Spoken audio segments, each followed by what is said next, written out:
Assalamualaikum warahmatullahi wabarakatuh. Alhamdulillah. Alhamdulillahi rabbil alamin. Allahumma salli wa sallim ala Sayyidina Muhammadin miftahi babi rahmatillah.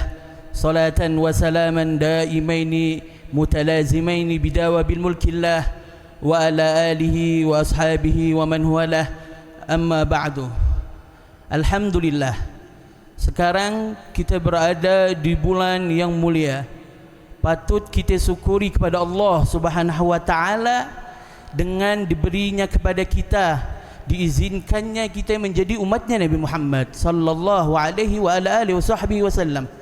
Setelah kita menjadi umatnya Nabi Muhammad, banyak suatu hal peristiwa penting yang diberi oleh Allah sebagai hadiah ke atas umatnya Nabi Muhammad sallallahu alaihi wasallam. Salah satunya kita sedang berada di dalamnya, yaitu bulan Ramadan. Bulan Ramadan adalah suatu momentum, hadiah dari Allah Subhanahu wa taala yang diberikan hanya untuk umatnya baginda Muhammad sallallahu alaihi wasallam. Kemuliaan ini hanya diberikan untuk kita, maka sudah seharusnya kita menjadikan suatu peristiwa ini untuk menjadi jalan kita kembali kepada Allah Subhanahu wa taala. Banyak peristiwa yang terjadi di bulan Ramadan ini. Salah satunya seperti kita menjalankan sunnahnya Nabi Muhammad, tapi Allah berikan pahala sunnah tersebut berlipat ganda seperti pahalanya fardu. Dan di dalam bulan Ramadan ini juga terdapat satu malam yang mana malam tersebut mulia daripada 1000 malam. Khair min alfi syahr.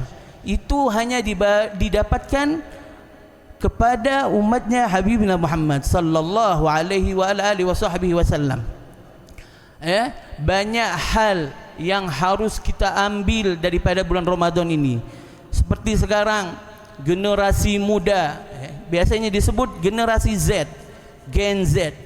Gen Z sekarang kalau misalnya mau berbuka puasa lalu berkumpul-kumpul, menjadikan momentum Ramadan untuk berkumpul sesama makhluk Allah Subhanahu wa taala dengan berbuka bersama, dengan berkumpul bersama, itu suatu hal yang diperbolehkan dalam agama. Dianjurkan bersilaturahmi, berkumpul di antara sesama yang lainnya. Tetapi banyak sekarang yang menjadi kekeliruan di atas perkumpulan tersebut. Di antaranya adalah tatkala kita berkumpul, berbuka, bermuajahah, berkumpul bersama kita sama makhluknya Allah Subhanahu wa taala, tapi kita memutus jalannya kepada hak, kepada penciptanya makhluk. Gimana caranya kita berkumpul kepada makhluknya Allah, tapi kita memutus hak silaturahmi kita kepada penciptanya makhluk Allah Subhanahu wa taala. Berkumpul berbuka puasa, lalu nanti solat maghribnya jebol, tidak solat maghrib. Lalu berkumpul sampai isya, hilang maghribnya. Lalu isya berkumpul, hilang tarawihnya. Lalu di kegiatan lain, futsal dan semacamnya berkumpul hanya untuk berpoya-poya. Tetapi pandangan kita di sisi Allah Subhanahu wa taala telah terputus, tidak ada lagi. Maka jadikan momentum ini sebagai jalan yang buntu yang kita miliki menjadi jalan yang terbuka untuk kita menuju Allah, untuk kita menuju Nabi Muhammad sallallahu alaihi wasallam. Al-Quran wasiyam tusyafa'ani, Al-Quran dan puasa akan menjadi dua dalil untuk memberi syafaat kepada kita. Al-Quran memberikan syafaat. Mari kita hidupkan di malam-malam bulan Ramadan kita dengan membaca Al-Quran. Lalu kita berpuasa menjadi dalil juga untuk menyefaati kita. Kita hanyalah seorang yang penuh pendosa, yang maksiat. Maka daripada itu, sebulan yang diberikan Allah kemuliaannya kepada kita sebagai umatnya Nabi Muhammad, kita gunakan sebagai momentum kita untuk kembali kepada Allah dan mendekat kepada Nabi Muhammad sallallahu alaihi wasallam. Sebelum Al-Fakir mengakhiri daripada pertemuan kita kali ini, ada satu amalan yang harus dihilangkan di sisi sifat pemuda-pemuda zaman sekarang. Diganti, tidak menghilangkan, tapi diganti menjadi lebih baik sesuai anjuran Nabi Muhammad sallallahu alaihi wasallam. Ada kita kenal suatu istilah yang ini hanya keluar di bulan Ramadan. Apa itu? Yaitu ngabuburit. Ngabuburit ini cuma ada di bulan Ramadan, kagak ada di luar bulan Ramadan. Ngabuburit gimana caranya? Ngabuburit kita di antara makhluk Allah mendapatkan pahala di sisi Allah. Kita ganti ngabuburit yang biasanya kita jalan-jalan pakai motor sampai menunggu beduk maghrib. Biasanya kita kumpul-kumpul di tepi pantai, kumpul-kumpul di taman, hanya menyibukkan diri dengan sosmed. Gimana caranya ngabuburit itu kita ganti dengan mendapatkan pahala di sisi Allah Subhanahu wa taala? Suatu hal yang mudah. Dulu ngabuburit ini dipakai dengan tadarusan, tapi sesuai perkembangan zaman akhirnya ngabuburit menjadi suatu hal yang tidak ada nilainya di sisi Allah. Kita kembalikan lagi ngabuburit yang seperti dahulu kala dicontohkan oleh pendahulu kita. Kita gunakan sebelum maghrib kita dengan membaca Al-Quran. Kita gunakan untuk mentadabburi Al-Quran. Kita gunakan diri kita untuk mendekat kepada Nabi Muhammad dengan membaca hadisnya, dengan membaca sirahnya, dengan membaca sunnah-sunnahnya Nabi Muhammad sallallahu alaihi wasallam. Itu semua ngabuburit yang dituntun oleh syariatnya Allah Subhanahu wa taala. 30 menit, 1 jam, 10 menit sebelum berbuka puasa, hidupkan sebelum kita berbuka puasa diri kita untuk mendekat kepada Allah, seperti membaca Yasin, tahlil. Pahalanya kita kirimkan untuk kedua orang tua kita, untuk kakek kita. Kita membaca Al-Quran, pahalanya mengalir kepada kita semuanya. Itulah ngabuburit yang disyariatkan oleh Nabi Muhammad SAW. Karena ingat, waktu sebelum berbuka puasa adalah salah satu sa'ah ijabatud du'a, adalah waktu-waktu Allah Subhanahu wa taala mengabulkan doa-doa daripada umatnya. Jangan kita termasuk daripada orang yang tidak terijabah doanya. Jangan sampai kita terpotong daripada rahmatnya Allah Subhanahu wa taala. Makanya Nabi Muhammad sallallahu alaihi wasallam kalau masuk bulan Ramadan, beliau berlindung kepada Allah. Beliau berdoa kepada Allah. Apa doanya Nabi Muhammad? Kata Nabi Muhammad, "Ya Allah, ya Rahman, dengan masuknya bulan Ramadan, lindungi kami dari bulan Ramadan, dan lindungi bulan Ramadan daripada kami." Katanya Nabi Muhammad. Maknanya apa? Ramadan, bulan yang penuh kemuliaan ini, kita masuk kepadanya ada 2 pilihan.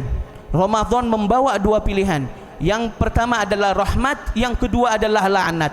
Semua keputusan ada di tangan kita. Kita pengen dapat rahmat daripada Allah atau mendapatkan laknat daripada Allah. Maknanya apa? Ada orang yang mendapatkan rahmat tatkala keluar daripada bulan Ramadan. Siapa beliau? Adalah orang-orang yang masuk bulan Ramadan, menyambutnya dengan gembira, lalu menyempurnakan Ramadannya, membaca Al-Quran, menjalankan sunnah, bersedekah, memberikan orang yang berbuka puasa makanan walaupun tamar, walaupun air. Itu sudah mendapatkan pahala bagi kita yang berpuasa. Maka orang tersebut kalau keluar maka akan mendapatkan rahmat daripada Allah Subhanahu wa taala. Dan ada juga orang yang keluar di dalam bulan Ramadan, dia mendapatkan laknat daripada Allah dan mendapatkan laknat daripada bulan Ramadan. Siapa dia? Adalah orang yang tatkala bulan Ramadan dia masuk ke dalamnya penuh dengan ketidaksenangan, tidak menyambut bulan Ramadan dengan gembira. Lalu di malam-malam bulan Ramadannya tetap melakukan maksiat kepada Allah, tidak menjalankan perintah Allah, tidak menjalankan sunnahnya Nabi Muhammad sallallahu alaihi wasallam. Lalu orang tersebut akan keluar daripada bulan Ramadan mendapatkan laknat daripada bulan Ramadan dan laknat kepada Allah Subhanahu wa taala. Maka masih panjang bulan Ramadan yang akan kita jalani ini, kita gunakan. Kita diberikan fasilitas oleh Allah untuk beribadah, kita gunakan di sisa bulan Ramadan kita. Mudah-mudahan kita minta kepada Allah, kita adalah salah satu orang yang beruntung untuk menemui daripada malam Lailatul Qadar. Mudah-mudahan kita termasuk orang yang semangat daripada untuk menjumpai hal-hal baik di dalam bulan Ramadan. Syekhina Habib Abdullah bin Abdul Qadir Al-Aidrus pernah bilang bahwasanya kita kalau bulan Ramadan itu jadilah orang yang bersemangat untuk beribadah, jangan menjadi orang yang lemah dalam beribadah. Syekhina Sayyidi Habib Umar juga bilang, keutamaan Ramadan, keutamaan membaca Al-Quran, keutamaan sedekah di dalam bulan Ramadan. Apa itu keutamaannya? Adalah membersihkan jiwa kita, membersihkan diri kita, zahir maupun batin. Mudah-mudahan kita termasuk orang yang keluar daripada bulan Ramadan mendapatkan rahmat. Mudah-mudahan kita keluar daripada bulan Ramadan mendapatkan jiwa yang bersih, mendapatkan kedudukan di sisi Allah yang sangat tinggi, mendapatkan nanti keutamaan malam Lailatul Qadar. Kita hidupkan sisa malam Ramadan kita dengan beribadah kepada Allah. Mudah-mudahan Allah memberikan kita rezeki untuk mempertahankan semangat kita dalam beribadah kepada Allah Subhanahu wa taala dengan niatan hanya untuk mengharap ridhonya Allah dan ridhonya Nabi Muhammad sallallahu alaihi wa ala alihi wa sahbihi wasallam. Al-Fakir akhiri kultum akhiri dakwah pertemuan kita. Tetap stay tune di YouTube-nya Mahat Al-Aidrus biar selalu menambah ilmu pengetahuan kita di setiap harinya. InsyaAllah akan diupload ilmu-ilmu baru dan ilmu-ilmu pengetahuan yang belum kita ketahui, jadi kita ketahui. Hanya stay tune di YouTube-nya Media Mahat Al-Aidrus. Wassalamualaikum warahmatullahi wabarakatuh.